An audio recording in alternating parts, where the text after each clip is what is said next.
Bonjour tout le monde. Merci d'être là aujourd'hui. C'est toujours un plaisir pour moi de présenter ce projet-là. En fait, c'est presque rendu un roadshow. Ça fait 5 ans que je me promène puis que je le présente. Puis ça suscite toujours beaucoup d'intérêt. Je me trouve très privilégié de pouvoir le présenter. Et en plus, c'est la première fois aujourd'hui que je le présente en collaboration avec quelqu'un qui connaît très très bien la première ligne. Comme vous avez vu, moi je suis plus quelqu'un de l'établissement des urgences. Mais aujourd'hui, on a décidé de s'associer avec Catherine, qui est infirmière directrice médicale dans 4 cliniques qui font partie du projet qu'on va vous parler. Donc Catherine va se présenter plus longuement au début de sa section tantôt, mais je suis excessivement content parce que on va parler de réorientation. Pour la plupart des gens, la réorientation de l'urgence vers les cliniques, c'est un projet des urgences. C'est faux. C'est un projet principalement qui impacte les cliniques. Donc, c'est vraiment important que la première ligne connaisse ce concept-là, sache à quoi s'y attendre. C'est quelque chose qui grossit de plus en plus dans la littérature mondiale. Ça s'en vient dans beaucoup de systèmes de santé. Donc, je pense que c'est quelque chose d'important. Donc, on va vous en parler aujourd'hui de différents angles de ce projet-là qui roule maintenant depuis 5 ans dans le CIUS du nord de Montréal. Donc, une petite mise en contexte. On m'a présenté un petit peu au début. Je suis encore médecin d'urgence à l'hôpital du Sacré-Cœur de Montréal, donc je fais encore de la clinique parce que j'adore ça, parce que ça me replonge à chaque fois dans les problèmes, puis ça m'amène des idées de solutions que je ramène ensuite avec des gestionnaires, puis je trouve que ça fait une belle dynamique. J'ai participé, pour votre information, à l'élaboration de plusieurs projets, dont l'accueil clinique, que la première ligne connaît bien habituellement. Ces projets-là m'ont amené tranquillement vers le projet actuel que je vais vous parler de la réorientation. C'est important de faire une déclaration de conflit d'intérêts.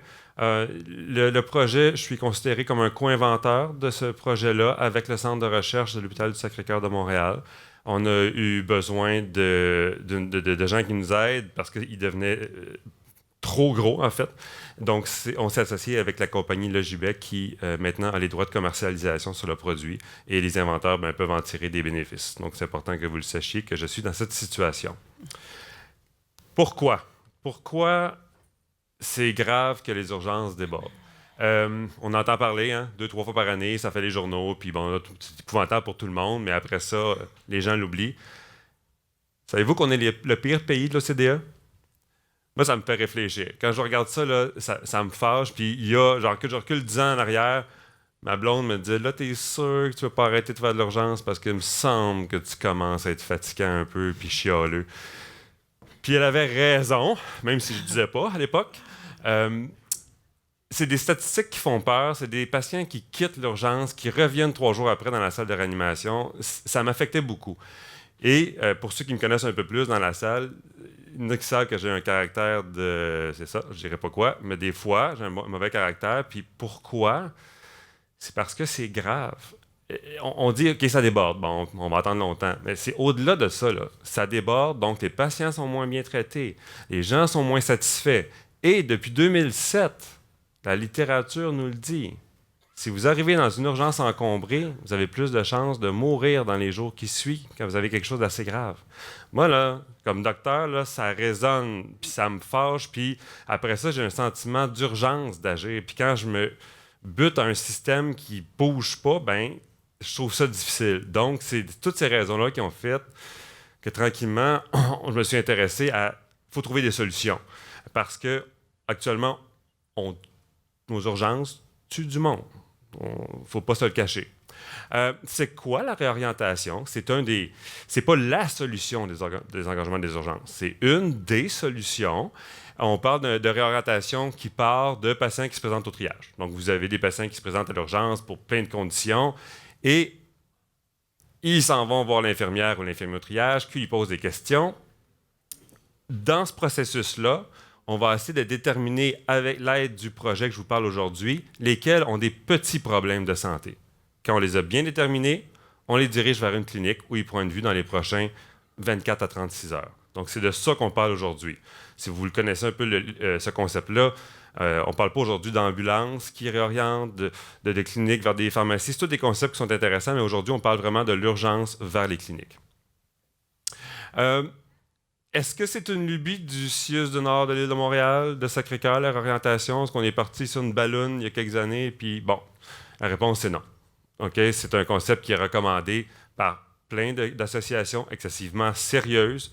Le NHS, pour ceux qui le connaissent, au UK, qui est très avant-gardiste, a recommandé, même recommandé fortement, à tous les hôpitaux de la Grande-Bretagne de faire de la réorientation à l'automne 2018. Certains, quand je présente, trouvent que je suis un peu trop confiant. Je m'en excuse. C'est parce que ça fait longtemps que ce projet-là nous tient à cœur. Puis on a eu, à travers les années, des belles démonstrations qu'on avait quelque chose d'intéressant entre les mains. Ça a attiré l'attention de plusieurs personnes au Québec, à l'extérieur du Québec, quelques prix aussi. Donc, c'est quelque chose d'intéressant que je pense que ça vaut la peine d'écouter. OK. Les cas mineurs dans les urgences. Qu'est-ce qu'on fait avec ça? C'est quelque chose qui est reconnu partout actuellement dans les pays qui ont des systèmes de santé qui ressemblent au Québec. Il y en a. Il y en a des cas mineurs. Il y a eu un grand débat pendant un certain temps. Est-ce qu'on doit les traiter dans les urgences? Pas les traiter dans les urgences, etc. Les conclusions qui sont acceptées maintenant, c'est que ces cas-là provoquent de l'encombrement, coûtent plus cher, amènent des problèmes. Donc, c'est clair qu'il faut qu'on trouve des solutions. Okay? C'est plus un débat dans la littérature de médecine d'urgence actuellement. Il faut trouver des solutions à ces cas-là. Quelles sont les solutions qui peuvent être tentées? On peut dire aux médecins de famille, il faut que vous soyez tout le temps disponible. Vos patients que vous suivez, vous devez être capable de les voir tout le temps. Est-ce que ça marche pour les petits cas dans les urgences? L'Allemagne, 67% des patients sont capables de voir leur médecin de famille en l'intérieur de 24-48 heures. Merveilleux. Est-ce qu'ils ont des problèmes dans leurs urgences? Est-ce qu'ils ont des cas mineurs? Oui. Plusieurs études le montrent, dont celle-là qui a été faite expressément là-dessus, qui a été publiée dans un journal important, qui dit « On a des problèmes. Comment ça se fait qu'on a plein de patients qui viennent avec des problèmes de santé? Pourquoi? » Puis, ça c'est une étude, hein, mais il y en a plusieurs, celle-là reflète ce que la littérature en général montre, c'est que quand on est malade, la plupart des gens, pas juste au Québec, on est anxieux. Quand on est anxieux, on ne réfléchit pas de façon toujours rationnelle, on ne veut pas prendre de chance, c'est notre enfant, c'est nous. On veut aller à la place où on est sûr qu'il n'y aura pas de danger. Donc, partout dans le monde, les patients se dirigent vers les urgences quand ils ont des petits cas. Ils sont pas capables, la plupart des patients ne sont pas capables de déterminer eux-mêmes. Pour nous, c'est évident. Mais pour eux, la moyenne des ours, là, comme on dit, là, ont de la misère à déterminer qu'est-ce qui est dangereux ou ce qui n'est pas dangereux. Puis l'autre raison principale qui ressort dans la littérature, c'est que des urgences, c'est très tendance 2020. Tu as tout là, dans une urgence. Tu as la radiographie, les prises de sang, même le grand spécialiste qui est là s'il faut. Fait que je vais aller là, je n'aurai pas à me déplacer 2-3 fois, puis that's it. Donc, un patient qui part avec ces idées-là, son anxiété, puis s'il n'y a personne dans son parcours de soins qui dit à un moment donné « Hey, t'as un peu là, tu pourrais aller prendre un café chez vous, écouter une série TV, puis demain aller voir un médecin, il n'arrive à rien. » Bien, les gens restent puis attendent des heures dans les hôpitaux. Ou ils partent. Puis ceux qui partent, ben, c'est pas les moins malades. C'est pas les moins patients. C'est les moins patients, en fait, qui partent. OK. Une autre solution, comme mineur. Vous allez ouvrir vos cliniques tout le temps. Le soir jusqu'à minuit, la fin de semaine, comme ça, là, tout le monde va pouvoir aller dans les cliniques. Ça marche. L'Ontario a fait une énorme réforme depuis 2002. Ils se sont dit, ça va désengorger les urgences. Qu'est-ce qu'ils se sont rendus compte? Ils se sont rendus compte qu'après la réforme, le taux de visite dans les urgences a augmenté. C'est des grosses études avec des centaines de milliers de patients, millions même. Il y a plusieurs choses à considérer, le vieillissement de la population, tout ça. Ce que je veux que vous compreniez, c'est que la réponse, elle n'est pas facile. C'est pas une chose à faire qui va faire qu'il n'y aura plus de petits cas dans les urgences. C'est pas magique comme ça. Quels sont les modèles de réorientation qui sont tentés actuellement un peu partout? Sûrement que vous avez déjà entendu le terme P4, P5. Quand on m'a proposé le projet il y a 5 ans, ma première réponse a été non. C'est pas vrai que je vais montrer un système P4, P5. Puis la plupart des médecins d'urgence ont l'urticaire dès qu'ils entendent ça, parce qu'on sait très bien que dans les P4, P5, il y a des infarctus, il y a des embolies pulmonaires. Je vois des gens qui me font des oui, là. Exactement. Donc, moi, je voulais rien savoir. J'avais la chance à l'époque d'avoir monté d'autres projets comme l'accueil clinique qui avaient eu du succès. Donc, J'ai dit, ben, je peux bien vous le faire, mais on va le faire d'une façon différente qui a été faite. Qu'est-ce que la littérature nous dit sur le P4-P5? Ben, ça nous dit qu'il y en a beaucoup qui finissent hospitalisés. Donc, en partant, ce n'est pas nécessairement une bonne idée. Dans le fond, l'outil de triage, là, combien de temps un patient peut attendre quand il est P4? Quelqu'un le sait? Combien de temps? Vous êtes trié P4 à l'urgence. Normalement, vous devriez être vu dans combien de temps? Exactement, 1 heure. Donc, dire qu'un patient... Les gens ont pensé à l'échelle de triage il y a quelques années, puis ils se sont dit, OK, il peut attendre 1 heure de voir un médecin. Hey, on va prendre cet outil-là, puis on va dire, il peut partir chez eux, puis voir un docteur le lendemain. C'est pas mauvais de réfléchir comme ça. Ils l'ont testé, mais ça a donné des problèmes, puis ça a surtout ancré chez les médecins, la plupart au Canada, une idée de c'est dangereux à orienter. L'autre chose, c'est la subjectivité au triage. N'importe qui a fait de l'urgence sait très bien que tu peux te présenter à l'urgence à 1 semaine d'intervalle, avec le même problème, tu es la même personne, tu as la même face, tu es habillé pareil, tu rencontres 2 infirmières différentes, une fois tu vas te trier P3 puis une fois P4. Ça peut même être la même infirmière qui ne file pas exactement la même chose puis qui va te trier différemment. Ça, c'est très bien connu dans la littérature. Puis il s'agit d'un cas de trop. Hein. J'entends souvent que réorienter, c'est facile. Non, c'est pas facile. Puis ça prend un cas comme ça dans un projet de réorientation. Une madame de 70 ans qui voit un infirmier, une infirmière qui est probablement bien intentionnée, mais comment ça se fait qu'elle finit P5, même si elle a une douleur dans les creux épigastriques, puis qu'elle est diabétique? Fouillez-moi, mais ça arrive, puis ça arrive tous les jours dans les urgences du Québec. Donc, se fier juste là-dessus, moi, il n'était pas question. C'est quoi les autres modèles? Bien, quand on se met à lire puis à regarder, bien, en Europe, le modèle basé sur des algorithmes médicaux est beaucoup plus étendu. Le problème avec les algorithmes médicaux, c'est que c'est excessivement difficile d'obtenir un projet qui a et de la sécurité et de l'impact. Très facile de faire un projet d'orientation sécuritaire. Tu mets des critères excessivement précis. Il n'y aura pas de danger, ça va être juste des petites affaires qui vont partir, mais tu vas avoir un impact de quoi? 0,5 %? Ça vaut-tu la peine d'investir, d'avoir des cliniques partenaires, de tout mettre les efforts? Ça ne marche pas. Donc, les études qui sont sorties, les bonnes études récentes, parce qu'il y en a des tonnes, je vous ai juste mis ici les études récentes, n'ont jamais réussi à trouver un bon équilibre entre et sécurité et impact. L'étude de Chauny en bas, Chauny, c'est Jean-Marc Chauny. C'est un médecin d'urgence à l'hôpital du Sacré-Cœur qui a été intéressé par les travaux qu'on a faits puis qui a fait avec le centre de recherche un projet complètement indépendant qui est étudié sur 6 mois. On va en parler tantôt du projet, mais lui, il est arrivé et il a dit « Hey, nous, on a un projet qui a de l'impact et qui est sécuritaire. » Puis c'est assez unique. C'est unique, en fait, pour l'instant. Parlons-en donc de ce fameux projet qui est venu le jour à Sacré-Cœur en 2015. Donc, vous imaginez que ça n'a pas été fait sur le P4-P5, ça a été fait sur un modèle d'algorithme médical. Ça veut dire quoi, ça? Ça veut dire 3 niveaux de questions à un patient qui se présente pour un problème de santé. Vous venez à l'hôpital, vous avez mal au dos. On va commencer par vérifier des critères d'exclusion absolue. Là. Vous avez mal au dos, vous avez mal à la poitrine. Regardez, l'infirmière de triage qui n'a pas beaucoup de temps avec vous, elle n'a pas de temps à perdre, là, elle va vous garder à l'hôpital. Vous êtes dialysé, elle va vous garder à l'hôpital. Vous passez les signes vitaux. Bon, donc ça, c'est la première étape de l'algorithme. Ensuite, vous allez voir si vous rentrez dans une des 53 plaintes qui ont été répertoriées quand on a écrit l'algorithme il y a 5 ans. Si vous êtes là-dedans, ça va être sélectionné. Puis là, il va y avoir des contre-indications spécifiques à cette plainte-là. Quand on regarde encore là, toute la littérature sur les algorithmes médicaux, ça n'a jamais été fait d'un algorithme, entre guillemets, aussi complexe, qui a plusieurs niveaux comme ça. C'était toujours des algorithmes à 1, des fois 2 niveaux. Qu'est-ce qu'on s'est rendu compte, nous, quand on a fini de l'écrire, cet algorithme-là, c'est que ça allait prendre un bon cartable, des super fax puis des téléphones pour tout organiser ça, puis que dans un bordel de triage d'urgence, c'est sûr que ça n'allait pas marcher, ou que ça allait marcher quand? Quand ça ne déborde pas. Ben, c'est pas ça qu'on veut. On veut que ça roule quand l'urgence déborde. Le 3e niveau, c'est un mélange de symptômes, donc de questions qu'on va poser aux patients, mais aussi, puis ça c'est important de le comprendre, des éléments de l'examen physique.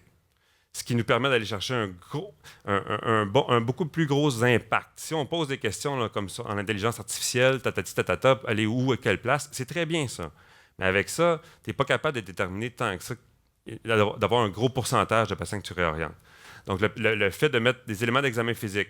Donc, c'est un algorithme médical qui est vraiment pour des professionnels de la santé. C'est pas pour les patients ne peuvent pas utiliser ça. La finalité du diagnostic, elle est binaire. réorientable ou pas réorientable. On ne veut pas savoir ce qu'est le diagnostic. On veut juste savoir si c'est sécuritaire que cette personne-là parte chez eux et qu'elle soit vue par un professionnel d'ici 36 heures. Point barre. Comment ça fonctionne sur le terrain, la fameuse application, qu'on s'est dit ça nous prend une application, ça va être trop compliqué. Le patient arrive, il s'en va au triage. L'infirmière vérifie les fameux critères d'exclusion. Un premier clic. Elle va aller choisir une des 53 plaintes. Clic numéro 2. Elle va vérifier ses contre-indications spécifiques. Ça, c'est l'étape, une petite affaire plus longue, mais c'est important. C'est cette étape-là, excusez-moi, qu'on ajuste depuis 5 ans avec le projet qui avance. 3 clics. 4e, on prend le rendez-vous. Les cliniques partenaires sont là. Les rendez-vous, c'est une espèce de... On va vous en parler un peu plus tard, là, mais c'est une espèce de système de rendez-vous un peu virtuel. On prend le rendez-vous face au patient qui dit « Ouais, moi, ça me tente à 9 h demain. » Pour aujourd'hui ou demain. Pas plus loin que ça. L'algorithme médical est prouvé sécuritaire pour cette période-là. 5e clic, une confirmation de toutes les informations qu'on a prises avec une carte. Le patient quitte avec une feuille qui lui sert de preuve qui fait partie du projet, où tout est marqué, où se diriger, quoi faire attention. Il va partir aussi avec la feuille de triage, une copie de la feuille de triage. Il y a des choses qui ont évolué avec le projet. Les premières cliniques qui embarquaient étaient des grosses cliniques qui étaient capables de voir les 53 plaintes. On a attiré l'attention. Il y a des cliniques qui ont dit « Hey, moi, j'aimerais ça, là, ça pourrait me ramener mes patients qui ont l'urgence. » Mais sauf que moi, je ne peux pas réparer une lacération, je n'ai pas l'équipement, tout ça. Donc, on a, avec le temps, peaufiné l'algorithme. On a dit il y a 41 plaintes de l'algorithme médical qui peuvent être vues par n'importe qui. Il n'y a pas besoin de ressources particulières en termes d'équipement. On a diviser ça ensuite en 6 blocs d'exclusion. Donc, ça veut dire que si un patient se présente, exemple, pour une lacération, l'infirmière va cliquer sur la lacération. Les cliniques qui vont lui être proposées vont être seulement les cliniques qui peuvent faire ça. On évite avec ça les cas ping-pong de retour à l'urgence qui découragent complètement des projets de réorientation parce que là, ce qui arrive, c'est évident, c'est le mécontentement. Puis c'est qui reçoit le mécontentement? C'est le personnel clérical à la clinique ou l'infirmière du triage qui n'aura pas trop le goût de réorienter le prochain qui va arriver après quand elle vient de se faire donner un char de par lui qui avait été réorienté plus tôt. Ce que je viens de vous montrer, c'est ce qui est sexy dans l'application, c'est ce qui est visible par les gens qui le font. Par contre, pour innover, pour changer les mentalités, comme je vous dis au début, là, il y avait beaucoup de réticence à la réorientation, mais ça nous prenait des modules en arrière qui analysaient tout pour faire de la recherche, pour tout mesurer. Donc, on a vraiment là, des modules dans l'application qui on est capable de tout aller voir, en fait, puis de gérer à peu près tout.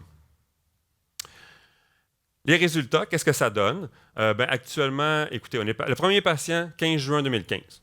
Un an et demi plus tard, partir un projet, c'est pas facile. C'est encore plus difficile de reproduire les résultats de quelque chose. Donc, un an et demi après, on commence le projet à l'hôpital Fleury, l'hôpital Jean Talon, et les résultats sont concluants. Donc, c'est à ce moment-là qu'on se dit on a besoin d'aide. Le GIBEC arrive dans le portrait. On rejoue dans l'application pour la rendre plus performante. Le CHUM commence le projet en janvier 2019 et actuellement, on est en déploiement dans les Laurentides. On est rendu à ce jour à plus de 50 000 patients réorientés, donc 50 000 patients qui sont passés à travers l'algorithme médical. 94 % de ceux-ci ont été à leur rendez-vous. On est capable de les suivre dans l'application, comme tantôt Catherine va vous montrer. Honnêtement, là, j'ai un peu eu peur il y a 5 ans. C'est parti, cette affaire-là. Puis, ça a marché tout de suite, parce que vous avez vu, c'est assez friendly user.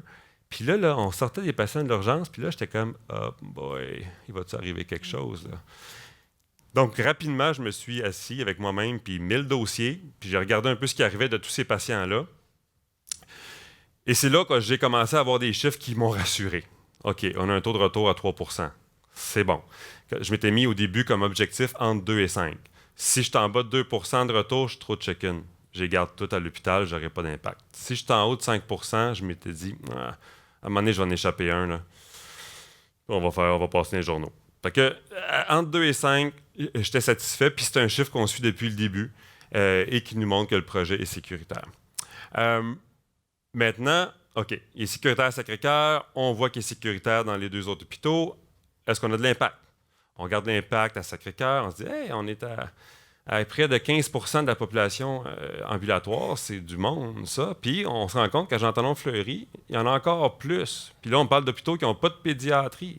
Donc j'espère un jour continuer mon roadshow, puis que vous soyez là, puis je vous dise, hey, on l'a fait dans un hôpital pédiatrique, puis on est à 20%. Je pense pas qu'en haut de 20%, c'est possible. Mais 20%, je pense qu'on peut l'atteindre. 20%, c'est beaucoup de monde, là. Il y a 4 millions de visites dans les urgences au Québec par année. Faites penser à ce que ça peut donner.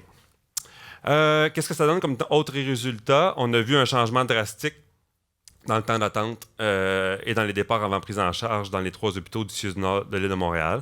Ça a changé complètement l'ambiance de travail. Ça nous arrive encore que des patients trouvent qu'ils attendent longtemps, mais ils ont choisi d'attendre longtemps d'habitude parce que c'est des... Ils ont eu l'orientation qui a été offerte, mais ils ont refusé. Puis, donc, c'est très intéressant. Au début du projet, on m'a dit « Ah, c'est une bonne idée, tout ça. Mais fais pas ça, ça va avoir aucun sens. Les patients vont venir à l'urgence pour prendre rendez-vous à la clinique. » Ah, on n'a pas pensé à ça. Ouais, OK. Où est-ce qu'il y a de l'humain, il y a de l'humainerie. Ben, regarde, on va le faire quand même, là, puis on va voir ce que ça donne, puis on va le mesurer. Est-ce qu'on s'empêche de faire des beaux projets pour 0,25% des patients? Je pense pas. Est-ce que les gens sont satisfaits? Les cliniques sont très satisfaites. Je vous dis pas qu'au début, quand ils me voient arriver ou qu'ils nous voient arriver en présentant, qu'ils font youpi! Non, ils sont un peu c'est quoi ça? On va avoir des nouveaux patients, on est déjà plein, mais c'est un projet qui a été pensé pour eux aussi. Donc, une fois qu'ils sont embarqués dedans, ils l'apprécient, puis même ils nous demandent une nouvelle fonctionnalité, pour exemple, ouvrir des plages à la dernière minute. Les infirmières de l'urgence l'adorent. OK? Ça, il n'y a pas de doute là-dessus. Puis les médecins, ben, on est dans 5 hôpitaux actuellement, puis j'ai eu 0. Aucune plainte des médecins, qui avaient aussi certaines réticences avant le projet. Le changement, ça fait peur. La recherche s'est intéressée au projet, a regardé ça aller les premières années, puis a dit « Oh, c'est quelque chose d'intéressant. » Donc, en 2017, avant que je parle du projet de recherche comme tel, sachez que suite à ma peur du début du projet, on a instauré un comité qui révise tous les retours à l'urgence à 48 heures et à 7 jours du projet depuis le début. On les regarde ensemble, on analyse les patterns, puis on ajuste l'algorithme en conséquence pour toujours être entre le 2 et 5 % selon les plaintes, etc. Okay? Et ça, on continue à le faire. On trouve ça important et intéressant, vu qu'on est comme pilote là, de quelque chose d'assez innovateur. Donc, je reviens à ce que je disais. 2017, un groupe de chercheurs. Mon nom est là, mais mon nom, il n'y a pas rapport. Moi, je ne suis pas un vrai chercheur. Là. Les autres noms, c'est des vrais chercheurs, comité d'éthique, etc. Moi, j'ai juste expliqué le projet comme je fais aujourd'hui. Et ils sont plongés dans le dossier de tout ça. Et ils ont sorti 6 volets. La première, c'est ils se sont dit, est-ce que c'est quelque chose qui est faisable et acceptable? Dans le fond, je viens de catcher que c'est là aussi. J'aurais pu me faire du bien pour un petit coup. 92,5% des patients ont accepté d'être orientés. C'est excellent. Je pense que c'est dû, entre autres, au fait qu'ils voient un horaire, ils peuvent choisir un moment et d'autres choses aussi. Là, mais est-ce qu'ils sont satisfaits une fois qu'ils ont été réorientés? 91,5%. C'est des études de plus de 1000 patients questionnés. Ce n'est pas 10. Cette diapositive-là, je l'adore. Elle me fait plaisir à chaque fois de vous la montrer. C'est pour ça qu'on fait de la médecine administrative. On a demandé à 1117 patients, après avoir été réorientés, quelques jours plus tard, est-ce que vous pensez qu'un projet comme ça devrait être partout au Québec?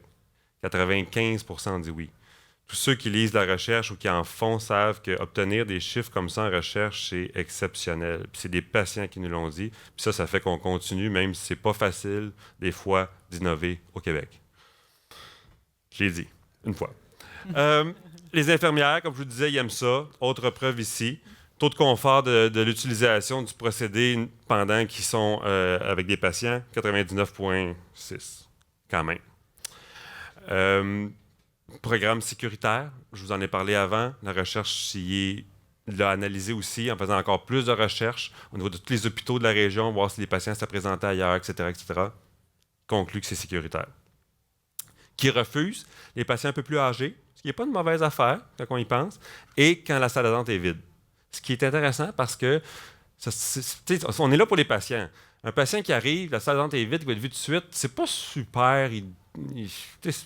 dire va-t'en, puis tu revenir demain. Il est là, qu'il soit vu. Puis les patients ont tendance à refuser. Fait que c'est intéressant aussi de ce côté-là. Et dernier abstract, comme on dit, qui a été présenté dans 3 congrès de nature internationale dans les dernières années, c'est les taux de chute des départs avant prise en charge, qui sont un indicateur de sécurité. C'est spectaculaire ce que ça fait sur les départs avant prise en charge, le projet. Je passe la parole maintenant à Catherine, qui va vous parler un peu de l'aspect des cliniques. Bonjour, merci Dr Messier. Donc, on va parler du facteur clé de l'application du triage à l'application, la clinique partenaire. Oups. Parfait. Donc, on m'a présenté tantôt coordinatrice médicale en clinique GMF. Donc, je fais partie du réseau montréalais, donc 6 cliniques médicales à Montréal, 2 cliniques GMFR et bientôt un 3e qui s'en vient. Donc, ça bouge beaucoup. J'ai eu la chance de rencontrer Dr Messier, qui est venu présenter dans une des cliniques le projet et ça l'a cliqué énormément parce que j'ai quand même 15 ans d'expérience en milieu hospitalier. Donc, j'ai travaillé en milieu hospitalier, à l'urgence, trauma, j'ai fait des soins à domicile, soins pédiatriques aussi.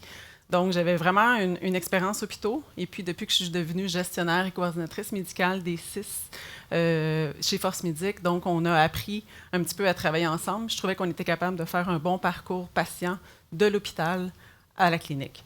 Donc, voilà, on a commencé comme ça. Et depuis ce temps-là, c'est ça, avec l'expérience de travail, on était capable de bien jauger, dans le fond, là, les deux ensemble. On va repartir, on a passé un petit peu vite, là, par exprès, justement, Dr Messier. Le logiciel au triage. Donc, le patient arrive pour la prise de rendez-vous. Comme il est qualifié pour faire une réorientation, 2 heures avant, qu'est-ce qui se passe? C'est comme que Dr Messier a dit, les plages sont accessibles pour les prochaines 36 heures. Donc, après, c'est sûr que les plages se ferment. Après ça, par la suite, 2 heures avant, les plages se réservent automatiquement. Donc, ils se ferment automatiquement. J'explique. Votre clinique, vous êtes dans un GMFR, votre clinique ferme à 8 heures. Donc, à partir de 7 heures, on ne voit plus de patients. Donc, à 5 heures du soir, les plages horaires se ferment automatiquement, donc 2 heures avant, pour ne pas éviter qu'il y ait un patient qui se présente à la dernière minute, puis que l'infirmière au triage a réorienté vers une clinique. Donc, c'est des fonctions, mais que ça l'aide beaucoup dans le cas quand on est dans une clinique. Comme Dr Messier a dit, chaque médecin a le droit il faut qu'il y ait un taux d'acidité et la clinique aussi a un taux d'acidité à respecter. Donc, il y a un rappel qui est fait par la suite à l'infirmière qui est au triage, qui est au patient avant de prendre un rendez-vous. Demande, est-ce que vous avez un médecin de famille? Si oui, on va essayer de le réorienter vers son médecin de famille versus une autre clinique. Donc, c'est un rappel qu'il fait à l'infirmière parce que la réalité de l'infirmière au triage n'est pas la même qu'une infirmière qui est en clinique. Donc, elle ne pense pas à ça au taux d'acidité normalement du médecin. Donc, c'est vraiment un rappel qui arrive sur le logiciel qui est très bien fait. Par la suite, il y a 2 feuilles qu'on est remis. Donc, la feuille de triage que vous connaissez très bien et le feuillet d'information qui est très bien expliqué avec le nom de la clinique avec laquelle on a pris un rendez-vous, l'heure du rendez-vous, et vous avez le chemin, puis explique un petit peu le processus là, du projet de réorientation. Donc, le patient part avec ces deux feuillets-là. Ce qui est super bien avec le logiciel en clinique, qui est important, c'est qu'une fois que le patient arrive en clinique, il faut vraiment insister auprès des agents administratifs de porter une importance, là, de vraiment indiquer le changement du statut du patient dès qu'il arrive. Fait que des fois, oui, il peut avoir, mais ce qui est important, c'est qu'on va savoir le parcours, puis je vais vous démontrer pourquoi. Donc, une fois qu'il arrive, qu'est-ce qu'on peut voir? C'est le patient est arrivé. Ou si on regarde le tableau qui est complètement à droite, clinique fermée ou plage horaire qui est non disponible. Fait qu'il y a vraiment un guide de statut avec les couleurs qui est vraiment bien identifié. Après ça, par la suite, une plage horaire qui est bloquée avec la pathologie qui est exclue. On peut voir aussi la plage horaire qui est disponible, donc le petit icône vert, le patient en route vers la clinique. Donc, le gestionnaire à sa clinique va voir qu'avec l'icône qu'on voit qui est orange, que le patient s'en vient. On va être capable de le voir, qu'on va le voir un petit peu plus loin. Après ça, le patient qui s'est présenté à la clinique. Le patient est arrivé en attente du médecin. Le petit icône un petit peu plus bas, le patient a quitté la clinique sans être vu. C'est hyper important. Et le patient vu par un médecin en clinique et le patient qui est retourné à l'hôpital. Pourquoi que vraiment de faire une gradation et être capable de voir, ça nous permet de voir le parcours. Le patient, on nous a dit, puis il était dans l'horaire, on voit que le patient est supposé d'arriver à la clinique, mais il ne s'est jamais présenté. Mais on est capable de le quantifier. Advenant qu'il arrive une situation, bien, l'infirmière au triage, elle a vu que ce patient-là il est parti. On lui a donné un feu à main, puis on lui a donné un rendez-vous, mais il n'est jamais venu à la clinique. Advenant qu'il y a quelque chose, on a une traçabilité à quelque part, qu'on est capable d'aller chercher les données. Donc, c'est important, mais c'est important de dire à la secrétaire de vraiment bien noter. Et à ce moment-là, on est capable de bien faire le parcours. Ça, le module établissement clinique, c'est ce que l'agente administrative va voir et le gestionnaire de la clinique. Ce qui est bien un exemple, comme nous, chez nous, dans les GMFR, on book entre 12 et 15 plages horaires pour toute la plage, mais on ne les met pas nécessairement toutes un à la suite de l'autre. C'est un exemple, un GMFR, comme vous savez, c'est ouvert 12 heures par jour. Par exemple, on va en mettre un par heure pour être capable de couvrir une plus grande période. C'est des exemples qu'on vous donne, même 8 plages horaires pour un GMF régulier, mais dans d'autres GMF, ils ont décidé, je pense que c'est à Saint-Eustache, c'est ça, ils ont décidé de vraiment séparer, d'en prendre 2 seulement par clinique, dépendant vraiment de ce que vous avez, vos besoins. Mais c'est important de voir, puis on va voir, c'est ce que la secrétaire et au triage qui vont voir justement en clinique, toutes les plages horaires qui sont ouvertes. Ce que j'ai trouvé super bien avec ça aussi, c'est que la modification des horaires dans vos cliniques, chaque clinique a des réalités qui sont différentes. Donc, si un patient il a plus d'une heure de retard, nous, on ne veut pas non plus faire perdre le temps, que ce soit l'infirmière au triage ou au médecin, bien, le gestionnaire de la clinique peut décider de fermer la plage horaire ou non. Et la même chose, d'ajouter une plage horaire. Si, des fois, ça arrive dans les cliniques, nous, on s'en rendez-vous qu'il y a un médecin qui se décide « Ah, je vais faire le quart cet après-midi, je vais faire le prochain 8 heures. » Mais là, avant, on n'était pas capable d'ouvrir les plages. Là, maintenant, avec le logiciel, on est capable d'ouvrir les plages horaires et rajouter. Fait qu'à ce moment-là, on ouvre les plages horaires et les plages se comblent la majorité du temps. Fait que c'est quand même quelque chose qu'un outil qui est très, très bénéfique pour les établissements. Aussi, le module établissement pour les gestionnaires de la clinique, on peut faire plusieurs configurations. Si vous voyez ici facilement, configuration pour les cliniques, un exemple de Saint-Laurent, on est capable de voir la table des établissements, la description, puis de voir si on est capable de gérer la clinique. Il y a plusieurs facettes qu'on peut voir, puis on va le voir dans le prochain, que ce soit lui ou pour un outil de recherche, chaque gestionnaire, dépendant de vos besoins. Il y a des cliniques, des fois, qu'on veut faire des tableaux. Est-ce qu'il y a beaucoup de réorientation à cet endroit-là? Est-ce qu'on est capable de voir, d'aller chercher les données? Et avec plusieurs outils, dont celui-là, on est capable d'aller voir combien il y a de patients qui ont été réorientés. Est-ce qu'ils viennent de Sacré-Cœur? Est-ce qu'ils viennent de Fleury? Est-ce qu'ils viennent de Jean Talon? Parce qu'on peut attendre un exemple, il peut avoir plusieurs médecins sans rendez-vous, puis ils disent « Ah, ils arrivent toujours de Sacré-Cœur, ces patients-là. » « Ah oui, OK, attends une minute, on va voir. » On est capable de donner, en tant que gestionnaire de clinique, on est capable de sortir des preuves à l'appui, mais de voir aussi le parcours avec différents chiffres là, des résultats de recherche. Ça, c'est un tableau pour le facteur de succès. Un petit peu, on en a parlé, on a glissé un mot pour un exemple de surbooking. C'est vraiment un facteur clé qu'on voit en clinique. C'est un tableau, quand on regarde comme ça, moi, la première fois que je l'ai vu, que Dr. Messier m'a présenté, je fais « Wow! » Il est un peu... il est rempli. Je vais laisser Dr. Messier l'expliquer bien. Merci. Non, en fait, parce que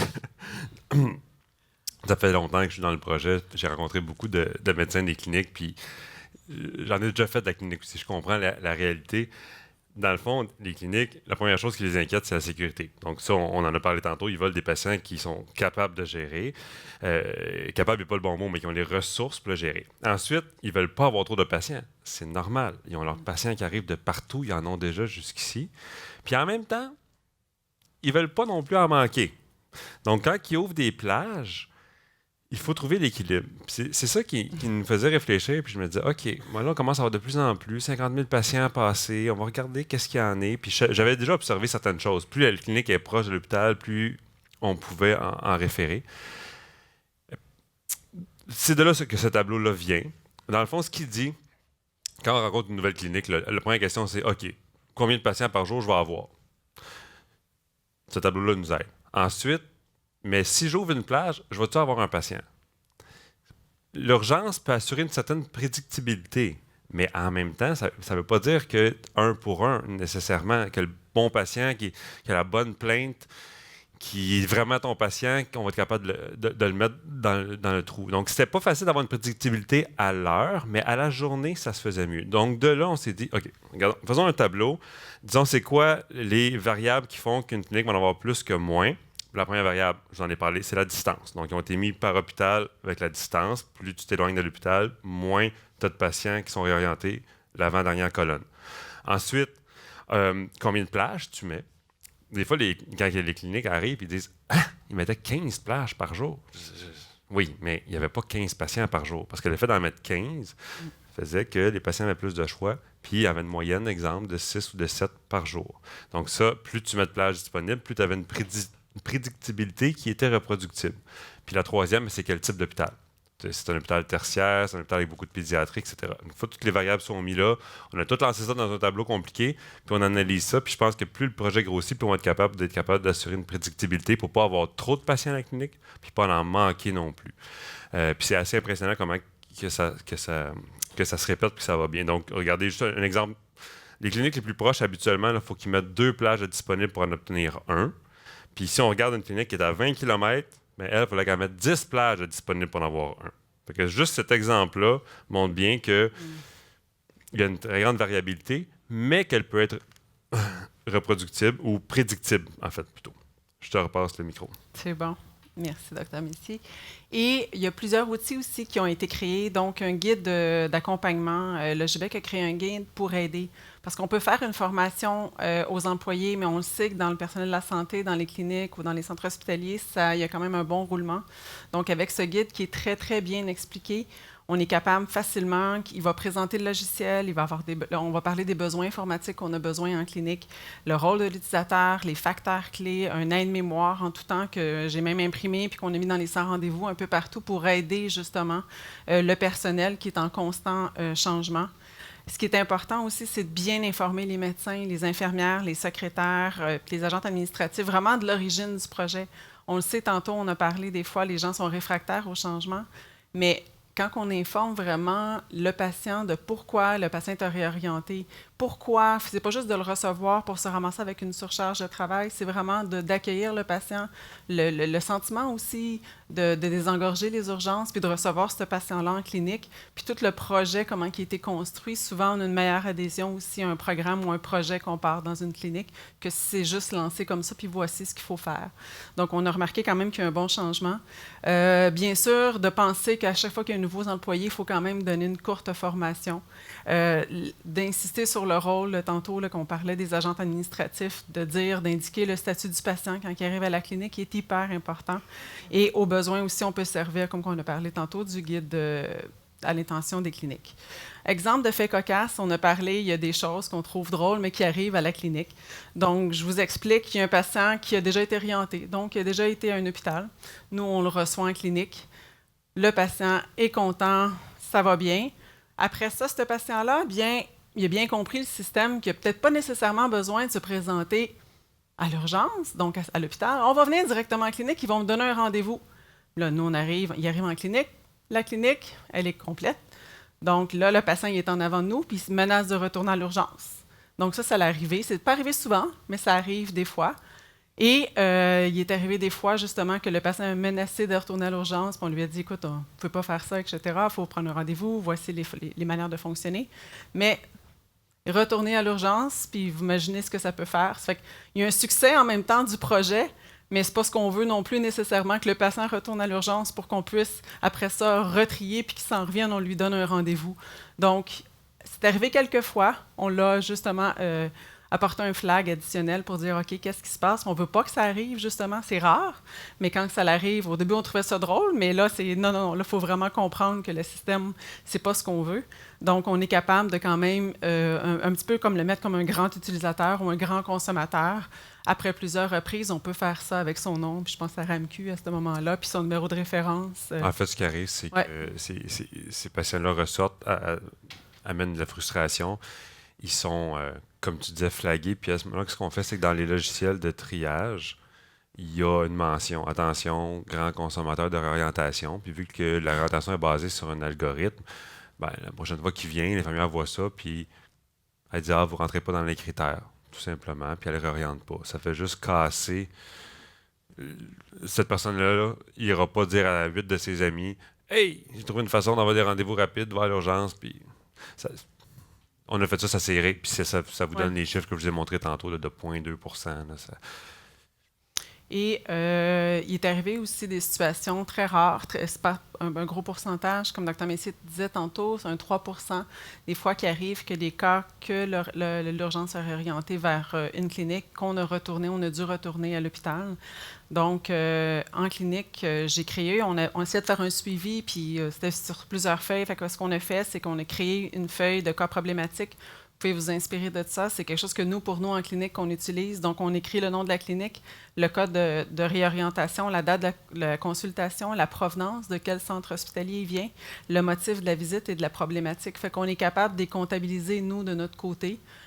Aussi, on est toujours en lien, en partenaire avec la clinique, avec l'hôpital, lequel ils ont réorienté. Fait que c'est facile d'avoir, on a des noms de contacts de personnes ressources. Fait que c'est facile d'avoir ces contacts-là, puis de discuter un petit peu des cas problématiques pour éviter de voir qu'est-ce qui s'est passé dans le parcours du patient qui s'est présenté à l'urgence jusqu'en la clinique. Donc, c'est quelque chose que pour nous, il a été très utile.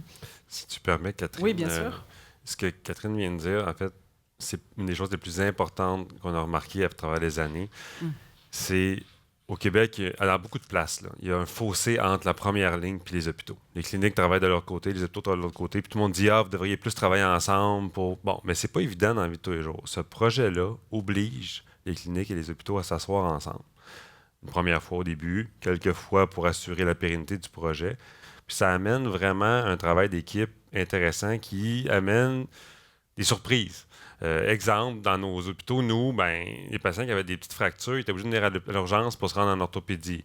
Mais là, on s'est dit, ça n'a pas de sens. Là. Ils vont être réorientés. Il n'y a pas beaucoup de fractures qui sont réorientées, mais ça arrive. Là. Une petite fracture pas déplacée, qui rentre dans les critères, elle ne reviendra pas à l'urgence pour aucun sens. Fait qu'on s'est assis tout le monde ensemble, on s'est dit, faites partie du projet, vous allez avoir accès directement à la clinique d'orthopédie pour tous vos patients pour les fractures. Puis ça, c'est quelque chose qui a fait, ah oui, intéressant. Donc, c'est un exemple parmi tant d'autres où la collaboration qui a été établie au départ d'un projet comme ça a donné des suites intéressantes. Puis même pour continuer dans la même ordre d'idée que Dr. Messier, avec ça aussi, il arrive des fois des médecins sans rendez-vous qui, dans les cliniques, qui sont débordés, comme à plusieurs endroits. Et des fois, on a toujours des patients, souvent, c'est pas, les patients sont réorientés, il y en a beaucoup qu'on retourne à l'hôpital. Des fois, ils sont portés à dire ça. Puis, dans les faits, quand on leur donne un taux de pourcentage, que c'est environ 3 puis qu'on est capable de leur monter les cas problématiques, puis que ce n'est pas arrivé souvent, mais souvent, ça l'aide aussi, ce partenariat-là, puis une meilleure adhésion aussi à accueillir ces patients-là. Ça n'arrive pas souvent, mais souvent, il y a des situations comme ça qu'on est capable au moins d'avoir une preuve, puis de pouvoir discuter, puis d'échanger.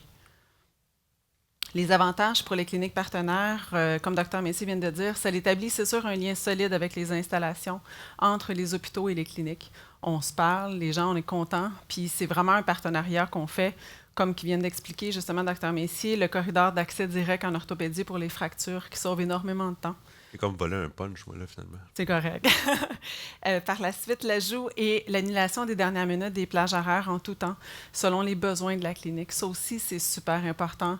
Dépendant, comme on disait tantôt, il y a un médecin qui se rajoute au sans rendez-vous, on est capable d'ajouter des plages horaires, on est capable de les fermer. Donc, chaque gestionnaire de la clinique peut s'organiser selon leurs besoins.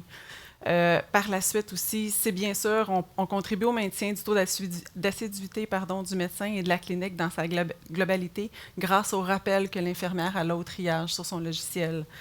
En même temps aussi, ça fait rappeler, en même temps, il y a ça, mais il y a aussi de l'autre côté que le patient aussi, il faut qu'il pense à voir son médecin de famille. Des fois, on n'a pas le temps, on s'en va à l'urgence, c'est plus facile, on va aller à l'hôpital, on a un meilleur accès, mais ce flag-là se fait pour l'infirmière au triage, mais aussi...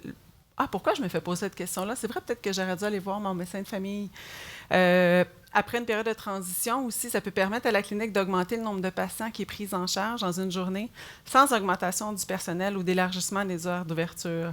C'est une donnée qu'on a donnée, puis ce que ça fait, c'est que ça fait une meilleure organisation dans les cliniques. Donc oui, dépendant, mais je l'ai remarqué, on a quand même 4 cliniques partenaires avec le projet. Il y a vraiment une amélioration, mais surtout un sentiment qu'on est capable de bien contrôler notre horaire dans notre journée, puis on connaît les patients qui rentrent aussi en même temps. Donc c'est vraiment un plus. De plus aussi, c'est un projet qui est adapté le plus possible à la réalité des cliniques. Le logiciel, il est simple, il est facile. Les outils web de Logibec de réorientation sont super faciles. Moi, je ne suis pas la meilleure en informatique. Et puis, j'ai beaucoup de gestionnaires avec qui que je travaille dans les cliniques de personnes administratives. Ce n'est pas nécessairement tout du monde qui sont à l'aise. Et il est vraiment, vraiment facilement accessible et comprenable, vraiment. Satisfaction de participer aux efforts de désencombrement de l'urgence. Je trouve qu'aussi, en tant que professionnel de la santé, on a un devoir populationnel de s'entraider et d'aider les patients. Quand on voit que l'urgence ça déborde, mais comment que nous, on peut faire pour les accueillir dans les cliniques. Donc, je trouve que ce projet-là, c'est vraiment un avantage. Et la satisfaction et la reconnaissance des patients.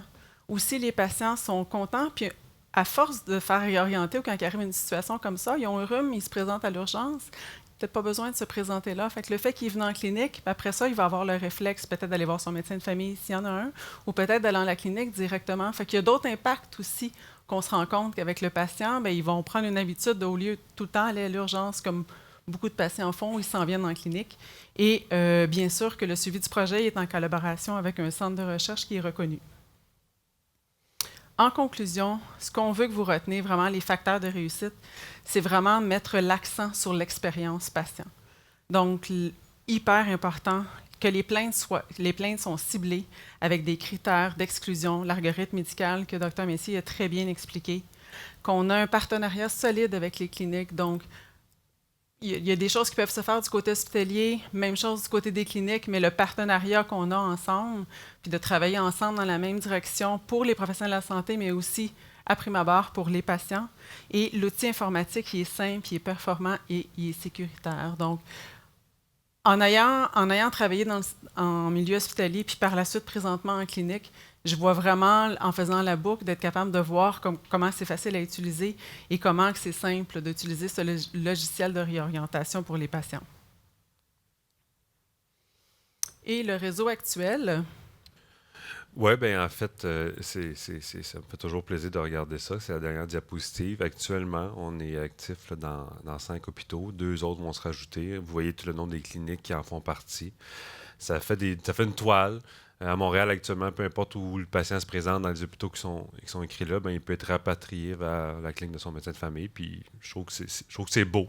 Je trouve que c'est une belle image. Puis ça devrait être possible à plus grande échelle, selon moi. Merci beaucoup. Merci beaucoup.